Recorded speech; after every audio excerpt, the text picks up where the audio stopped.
Hey everyone, this is home town series day 7 old Shirdi.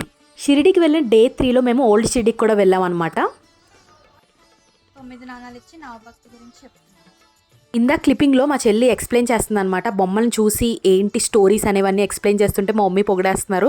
చూసో పిల్లకి ఎన్ని తెలుసో అని చెప్పి. అంతే కదా, చిన్న కూతురు అంటే వేరే లెవెల్ ఉంటుంది ఇంట్లో. Okay, coming to the topic, let's go to old Shirdi and explore. అసలు ఓల్డ్ షిరిడి ఏంటి, షిరిడియే కదా అని డౌట్ వచ్చిందా మీకు? యాక్చువల్లీ ఏంటంటే, సాయిబాబా ఉండే రోజుల్లో ఊరు ఎలా ఉండేది, ఆయన చేసిన మిరకిల్స్ అన్నీ కూడా ఇక్కడ శిల్పాల రూపాల్లో చెక్కి ఉంచారనమాట. అసలు సాయిబాబాకి సాయి అనే పేరు ఎలా వచ్చింది, అండ్ కలరా వచ్చినప్పుడు సాయిబాబా దాన్ని ఎలా అరికట్టారు, ఇంకా నాటు వైద్యం చేసి జనాల ప్రాణాలు ఎలా సేవ్ చేశారనేవి ఫుల్ లెంత్ వీడియో నేను యూట్యూబ్లో అప్లోడ్ చేస్తాను, చూడండి. రోప్వే ఉంది, అమ్మని ఎక్కిద్దామా? యాక్చువల్లీ రోప్వే కూడా ఉందన్నమాట, మొత్తం రోమ్ చేయడానికి. మా మమ్మీని ఎక్కిస్తాము అని ఏడిపిస్తున్నాం సరదాగా. మమ్మీ వద్దుబోబోయ్ అంటున్నారు. నెక్స్ట్ వీడియోలో షిరిడీలో నియర్ బై ప్లేసెస్ విజిట్ చేశాము, అవి చూపిస్తాను. Do like this video, follow my page for more videos. టూడల్స్.